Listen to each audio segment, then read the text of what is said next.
आज की इस वीडियो में हम डेटा एनालिस्ट बनने के लिए कंप्लीट रोड मैप को जानेंगे एंड इस वीडियो के एंड होने के बाद आपको आइडिया लग जाएगा कंप्लीट स्ट्रेटजी कैसे डेटा एनालिस्ट बनते हैं। मैं खुद डेटा के फील्ड में 3 साल से काम कर रहा हूं। मैं आपके साथ वो टिप्स एंड ट्रिक्स शेयर करूंगा जो मेरे जर्नी में हेल्पफुल रहा है।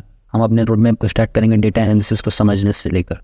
सबसे पहले हम डेटा एनालिसिस के बारे में बात करेंगे, फिर हम बात करेंगे डिफरेंट एजुकेशनल पाथवेज के बारे में एंड क्या क्या सॉफ्ट स्किल्स रिक्वायर्ड होते हैं इस फील्ड में। नेक्स्ट हम बात करेंगे कैसे एक स्ट्रॉन्ग फाउंडेशन बिल्ड करते हैं मैथमेटिक्स एंड स्टैटिस्टिक्स में। फिर उसके बाद हम देखेंगे कौन कौन से टेक्निकल स्किल्स रिक्वायर्ड होते हैं, एक्सेल, पाइथन, सीक्वल। नेक्स्ट हम डेटा विजुअलाइजेशन पर बात करेंगे एंड कौन कौन से टूल्स हैं जहाँ पर हम डेटा विजुअलाइजेशन कर सकते हैं, जैसे कि पावर BI एंड टेबलो। साथ में कुछ हम रियल वर्ल्ड एग्जाम्पल्स भी देखेंगे। नेक्स्ट हम देखेंगे कौन कौन से प्रोजेक्ट्स हैं जो हम बना सकते हैं और अपना पोर्टफोलियो कैसे बिल्ड करते हैं। उसके बाद हम रेज्यूमे के बारे में जानेंगे, क्या रेज्यूमे टिप्स हैं जिससे हम जॉब आसानी से ढूंढ सकते हैं।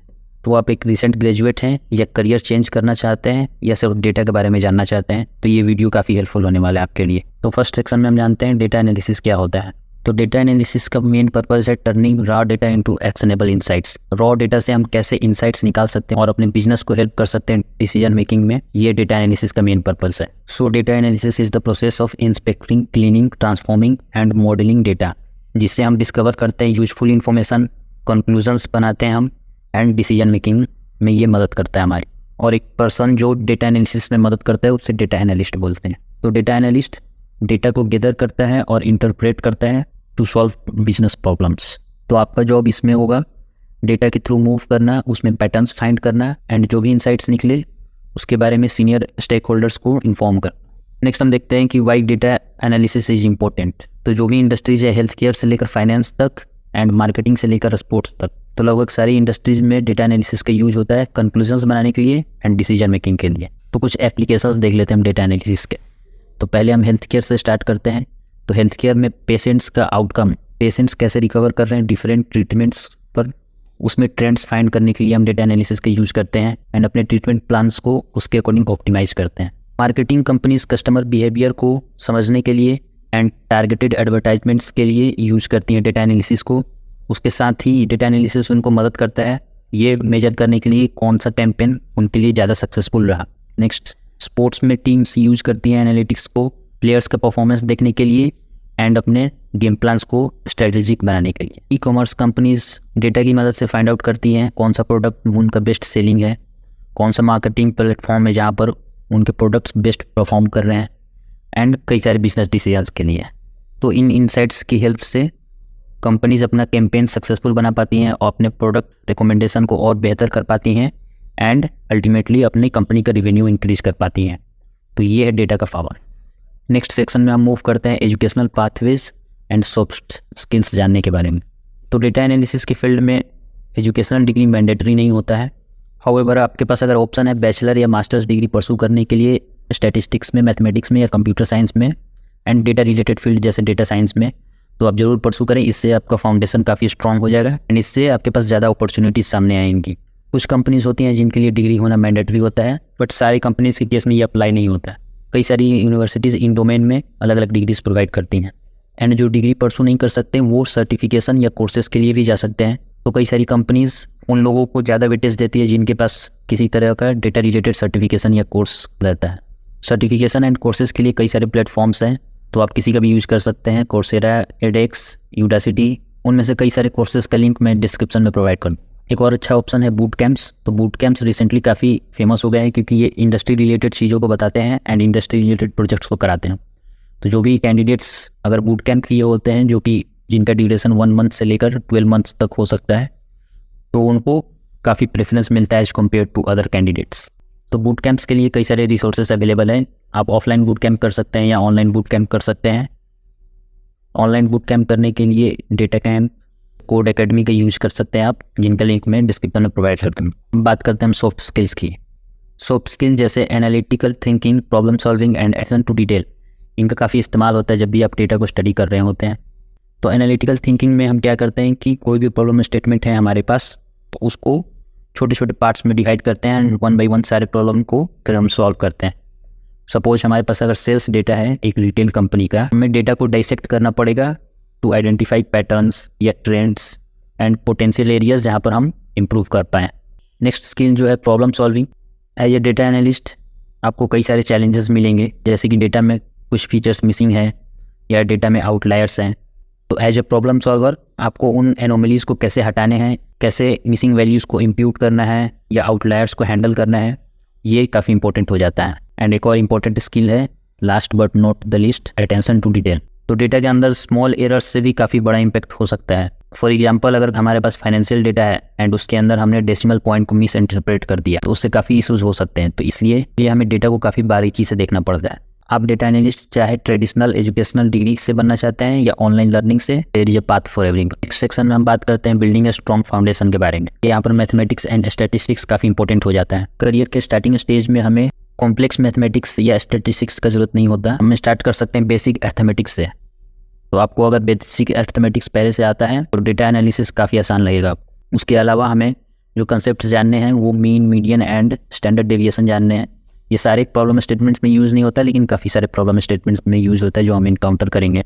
अगर आपको कैलकुलस या लीनियर अलजेब्रा की जानकारी है तो ये काफ़ी हेल्पफुल रहेगा आपको जर्नी में। एंड बेसिक मैथमेटिक्स सीखने के लिए आप Khan academy, stack overflow and Reddit का यूज़ कर सकते हैं। उसके अलावा भी बहुत सारे ऑप्शंस हैं जो आप यूज़ कर सकते हैं।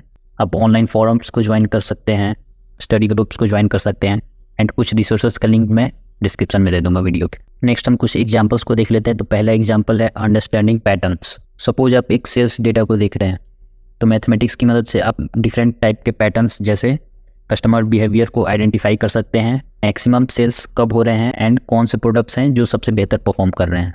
नेक्स्ट एग्जांपल है मेकिंग प्रेडिक्शंस। तो मैथमेटिक्स का यूज प्रेडिक्शन के लिए भी कर सकते हैं हम कि फ्यूचर में कैसा ट्रेंड होने वाला है हमारे सेल्स का। तो अगर आपके पास पहले से 5 या 6 साल का सेल्स डेटा है तो उसके बेसिस पर आप नेक्स्ट ईयर का सेल्स प्रेडिक्ट कर सकते हैं। एंड ये कंपनी को मदद करेगा पहले से अगर इंक्रीज्ड डिमांड होने वाला है तो उसके लिए प्रिपेयर होने में। नेक्स्ट एग्जांपल है रिलायबल कंक्लूजन्स बनाने में। स्टैटिस्टिकल मेथड्स का यूज करके हम ये देख सकते हैं अगर कोई सर्वे कर रहे हैं हम तो जो सैंपल हमने लिया हुआ है वो सैंपल सही है या नहीं, वो सैंपल कितना रिलायबल है एंड वो पूरे इंटायर पॉपुलेशन पर एप्लीकेबल है या नहीं। एंड डिफरेंट पैरामीटर्स में रिलेशनशिप्स इस्टेब्लिश करने के लिए भी हम स्टैटिस्टिक्स का यूज कर सकते हैं। तो इससे हम पता कर सकते हैं कि जो डिफरेंट सेक्टर्स हैं जैसे कि एड स्पेंडिंग, सेल्स, इनमें कितना कोरिलेशन है, ये कोरिलेटेड है या नहीं है। तो जो भी पैरामीटर्स हमें पता चलेंगे जो सबसे ज़्यादा कोरिलेटेड हैं तो उनके ऊपर हम और फोकस कर सकते हैं और बेहतर स्ट्रैटेजी बना सकते हैं सेल्स के लिए। तो यहाँ पर एक बुक रिकमेंड करूँगा मैं, द आर्ट ऑफ स्टैटिस्टिक्स। इसका यूज़ करके आप बेसिक कंसेप्ट्स को सीख सकते हैं एंड इन वेबसाइट से अलग अलग रिसोर्सेज को आप एक्सप्लोर कर सकते हैं। नेक्स्ट हम मूव करते हैं टेक्निकल स्किल्स की तरफ। तो सबसे पहले हम बात एक्सेल की करेंगे। तो एक्सेल एक टूल है जो मदद करता है डेटा को ऑर्गेनाइज एंड एनालाइज करने के लिए। एंड एक्सेल में बेसिक विजुअलाइजेशन टूल्स भी होते हैं जिनका यूज करके हम डेटा को विजुअलाइज कर सकते हैं और बेहतर तरीके से इनसाइट्स को पा सकते हैं। तो एक्सेल के यूज कर सकते हैं हम सेल्स को ट्रैक करने के लिए, एवरेजेस को कैलकुलेट करने के लिए एंड सिंपल विजुअलाइजेशंस बनाने के लिए। एक्सेल को और जानने के लिए आप एक्सेल इज़ फन या mrexcel.com यूट्यूब चैनल्स को भी रेफर कर सकते हैं। इस पर काफ़ी अच्छे ट्यूटोरियल्स मिल जाएंगे। नेक्स्ट हम बात करते हैं एसक्यूएल की। तो एसक्यूएल एक प्रोग्रामिंग लैंग्वेज है जिससे हम डेटाबेसेस को मैनेज और मैनिपुलेट करते हैं। जो भी डेटा होता है वो डेटाबेसेस के अंदर टेबल्स के फॉर्म में स्टोर होता है। तो उन डेटाबेसेस के साथ इंटरेक्ट करने के लिए हम एसक्यूएल का यूज करते हैं। सपोज आपके पास एक बहुत बड़ा डेटा सेट है कस्टमर इन्फॉर्मेशन का, तो एसक्यूएल की मदद से इन क्वेश्चंस का आंसर पता कर सकते हैं। टॉप सेलिंग प्रोडक्ट क्या है, लास्ट मंथ कितने कस्टमर्स ने हमारे प्रोडक्ट्स को परचेस किया और हमारा बेस्ट सेलिंग प्रोडक्ट कौन सा है एंड कौन से प्रोडक्ट्स वर्स्ट परफॉर्मिंग है। नेक्स्ट कुछ रिसोर्सेज की बात कर लेते हैं हम जिनके थ्रू आप एसक्यूएल सीख सकते हैं। पहला है एसक्यूएल जू, नेक्स्ट है डेटा कैम्प। दो और प्रोग्रामिंग लैंग्वेजेस का हम यूज़ करते हैं, पाइथन एंड आर का। तो दोनों का यूज केस अलग अलग है, अलग अलग सिनेरियोज में हम इन टूल्स का यूज़ करते हैं। तो जो भी टूल्स हम डिस्कस कर रहे हैं इनका अलग अलग यूज केस है। तो किसी सिचुएशन में एक टूल ज़्यादा बेहतर काम करता है तो दूसरे सिचुएशन में दूसरा tool. SQL, Python and R का सिंटेक्स काफ़ी सिंपल होता है, तो इसको इन तीनों लैंग्वेजेस को सीखना काफ़ी आसान है। पाइथन फेमस है अपने लाइब्रेरीज़ के लिए। तो पाइथन अलग अलग लाइब्रेरीज ऑफर करता है, पांडास, नमपाई, मैटप्लॉटलिब, साइकिट लर्न। तो इन लाइब्रेरीज की वजह से पाइथन काफ़ी वर्सेटाइल बन जाता है, इससे अलग अलग ऑपरेशंस हम कर पाते हैं। तो पांडास का यूज़ हम डेटा मैनिपुलेशन के लिए करते हैं, नमपाई का यूज़ न्यूमेरिकल ऑपरेशंस के लिए करते हैं, मैटप्लॉटलिब या सीबॉर्न का यूज़ हम विजुअलाइजेशंस क्रिएट करने के लिए करते हैं एंड साइकिट लर्न का use machine learning and predictive modelling में करते हैं। तो पाइथन की मदद से आप एक मेसी डेटा को क्लीन कर सकते हैं, उसके अंदर ट्रेंड्स को एनालाइज कर सकते हैं एंड विजुअलाइजेशंस क्रिएट कर सकते हैं। आर का यूज़ मोस्टली हम स्टैटिस्टिकल कंप्यूटिंग एंड ग्राफिक्स के लिए करते हैं। ज़्यादातर जॉब्स में पाइथन की ही रिक्वायरमेंट होती है, आर के बहुत लिमिटेड ही जॉब्स रहते हैं, बट कुछ कंपनीज हैं जो आर को रेगुलर बेसिस पर यूज करती हैं। पाइथन एंड आर को सीखने के लिए आप डेटा कैंप, कोड एकेडमी या कैगल का यूज़ कर सकते हैं। इनका लिंक्स भी आपको डिस्क्रिप्शन में मिल जाएगा। तो कब किस टूल का यूज़ करना है वो प्रैक्टिस के साथ आइडिया लग जाएगा आपको। इन टूल्स को कॉम्बिनेशन में यूज़ करने से आप अलग अलग डाइवर्स प्रॉब्लम स्टेटमेंट्स को सॉल्व कर सकते हैं। सिंपल विजुअलाइजेशंस बनाने के लिए एक्सेल का यूज़ कर सकते हैं, सीक्वल का यूज़ कर सकते हैं डेटाबेस से इंटरेक्ट एंड वैल्यूएबल इन्फॉर्मेशन निकालने के लिए। पाइथन एक काफ़ी वर्सेटाइल लैंग्वेज है, तो इसका वाइड रेंज ऑफ एप्लीकेशंस हो सकता है अलग अलग लाइब्रेरीज का यूज़ करके। और आर का स्पेशलाइज्ड यूज़ है statistical analysis and data visualisations में। नेक्स्ट हम बात करते हैं डेटा विजुअलाइजेशन की। हम सभी ने यह कहावत सुनी हुई है, a picture is worth 1000 words. Data analysis के फील्ड में ये स्टेटमेंट और भी इफेक्टिव हो जाता है। आपके पास एक डेटा सेट है सेल्स फिगर्स के साथ, और उसमें जो ट्रेंड्स एंड पैटर्न्स है वो हमें एग्जीक्यूटिव्स को कम्युनिकेट करना है, तो रॉ नंबर्स काफ़ी ओवरवेलमिंग हो जाएंगे उस केस में। तो उसके लिए हम विजुअलाइजेशंस का यूज करेंगे, एंड वो ट्रेंड एंड पैटर्न को कम्युनिकेट करने के लिए एक लाइन चार्ट या बार ग्राफ काफ़ी इफेक्टिव तरीका हो सकता है। लाइन चार्ट, बार ग्राफ के अलावा भी कई सारे चार्ट्स होते हैं जिनसे हम इनसाइट्स को काफ़ी आसानी से कम्युनिकेट कर पाते हैं। तो आप इस रिसोर्स को विजिट कर सकते हैं जहाँ पर अलग अलग चार्ट्स और ग्राफ्स के बारे में बताया गया है। विजुअलाइजेशंस हम एक्सेल या पाइथन में भी क्रिएट कर सकते हैं, जिनका यूज सिंपल चार्ट्स या ग्राफ्स बनाने के लिए यूज होता है, एंड कॉम्प्लेक्स और ज़्यादा इंटरेक्टिव एंड डायनेमिक विजुअलाइजेशंस बनाने के लिए हम पावर बीआई या टैब्लू का यूज़ करते हैं। पावर बीआई और टैब्लू के बारे में लिंक्डइन पर या यूडेमी पर आप और सीख सकते हैं। इन सभी रिसोर्सेज का लिंक आपको डिस्क्रिप्शन में मिल जाएगा। सपोज आप एक रिटेल कंपनी में काम करते हैं, तो वहाँ पर पावर बीआई और टैब्लू का यूज करके आप अलग अलग विजुअलाइजेशंस क्रिएट कर सकते हैं, जैसे कि सेल्स परफॉर्मेंस डिफरेंट कैटेगरीज के अक्रॉस, डिफरेंट रीजन्स के across and different time periods के अक्रॉस। तो ऐसे डायनेमिक विजुअलाइजेशंस बनाने से आप अपने इन्फॉर्मेशन को और इंसाइट्स को नॉन टेक्निकल स्टेक होल्डर्स के पास भी आसानी से पहुंचा सकते हैं। अलग अलग कंपनीज अलग अलग टूल्स यूज़ करती हैं, तो कोई कंपनी पावर बीआई यूज़ करती है और कोई कंपनी टैब्लू यूज़ करती है, लेकिन दोनों टूल्स में most of the features same रहते हैं। हालांकि पावर बीआई के केस में अगर आप अदर माइक्रोसॉफ्ट टूल्स यूज़ करते हैं जैसे कि एक्सेल, तो यहाँ पर डेटा इंटीग्रेशन काफ़ी सीमलेस हो जाता है। ये पाते हैं कि पावर बीआई से स्टार्ट करना ज़्यादा आसान होता है रिलेटिवली टैब्लू के। पाइथन और आर के केस में विजुअलाइजेशंस क्रिएट करना काफ़ी मैनुअल एफर्ट हो जाता है, एंड एक्सेल के केस में विजुअलाइजेशंस जो होते हैं स्टैटिक्स होते हैं। तो industry standard power BI and Tableau ही है, तो इन दोनों टूल्स में से एक टूल को सीखने से आपके करियर ग्रोथ में आसानी होगी। अगर आपको अपने विजुअलाइजेशंस वेब पर पब्लिश करते हैं, तो उसके लिए आप D3JS जो एक जावास्क्रिप्ट लाइब्रेरी है, इसका इस्तेमाल कर सकते हैं। नेक्स्ट सेक्शन में हम बात करते हैं प्रोजेक्ट्स एंड पोर्टफोलियो बिल्ड। जो भी स्किल्स आपने एक्वायर की हैं उसका इस्तेमाल प्रोजेक्ट्स में किया जा सकता है, और ये रियल वर्ल्ड प्रॉब्लम को सॉल्व करने के लिए आप अलग अलग प्रोजेक्ट्स बना सकते हैं। तो स्मॉल प्रोजेक्ट्स के साथ स्टार्ट कर सकते हैं, जैसे कि सपोज आप पैशनेट हैं स्पोर्ट्स के बारे में, तो आप स्पोर्ट्स स्टैटिस्टिक्स पर काम कर सकते हैं, अलग अलग ट्रेंड्स को निकाल सकते हैं, वहाँ पर डिफरेंट प्लेयर्स का परफॉर्मेंस दिखा सकते हैं, एंड इवन मैच का आउटकम प्रेडिक्ट कर सकते हैं।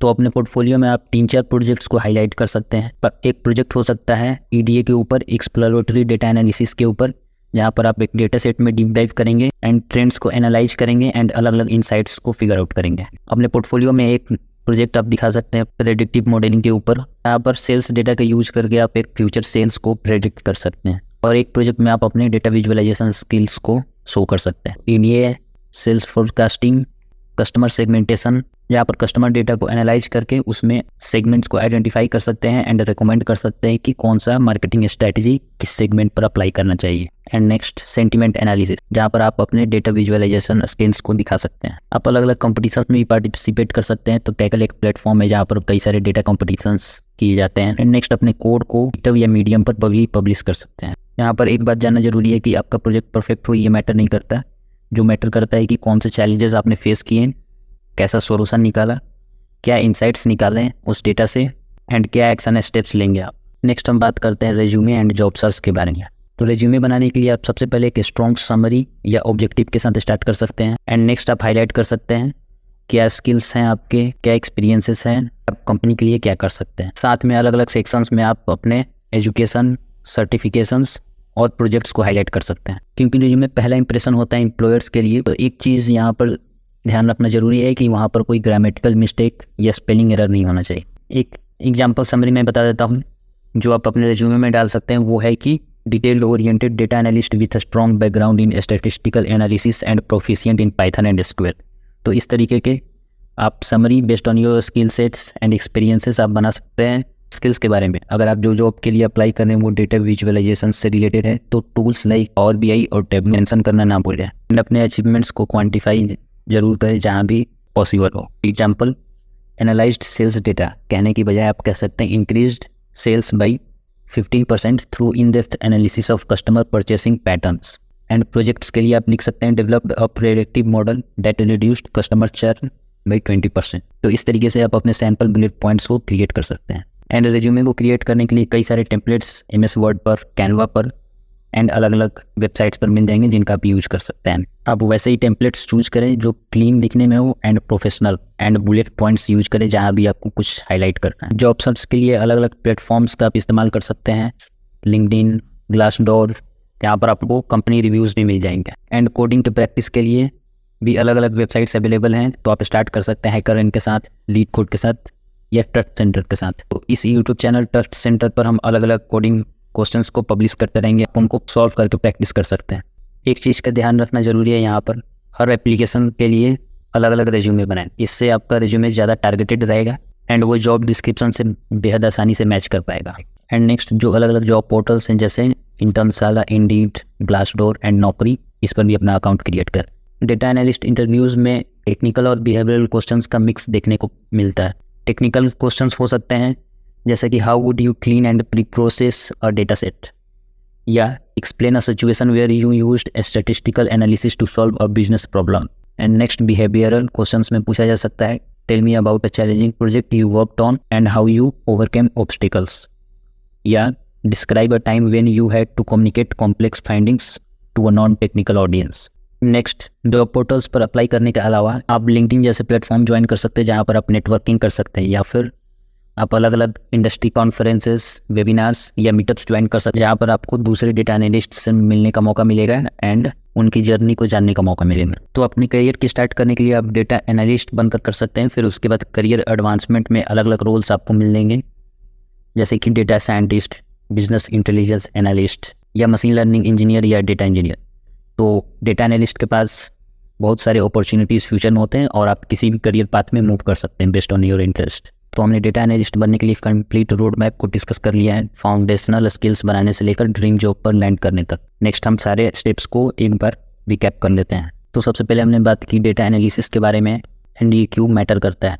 देन हमने देखा कौन कौन से डिफरेंट पाथवेज हो सकते हैं जिससे आप डेटा एनालिस्ट बन सकते हैं एंड क्या क्या सॉफ्ट स्किल्स हैं जो आपके एनालिसिस में मदद कर सकता है। उसके बाद हमने फाउंडेशन की बात की जहाँ पर मैथमेटिक्स एंड स्टैटिस्टिक्स की बात की हमने एंड इनके रोल्स। फिर हमने जाना कौन कौन से टेक्निकल स्किल्स हैं, Python, SQL, Excel and Power BI भी देखा हमने, data visualizations and tools section. फिर हमने बात की डिफरेंट काइंड ऑफ प्रोजेक्ट्स और पोर्टफोलियो बिल्डिंग के बारे में एंड देन हमने देखा कि कैसे आप अपने रेज्यूमे को क्राफ्ट कर सकते हैं एंड अलग अलग प्लेटफॉर्म्स पर जॉब सर्च कर सकते हैं। अगर आपके पास कोई स्पेसिफिक टॉपिक है जो आप चाहते हैं कि हम फ्यूचर वीडियोज़ में कवर करें तो उसको कमेंट में डालना ना भूलें। Until next time, keep exploring and keep learning.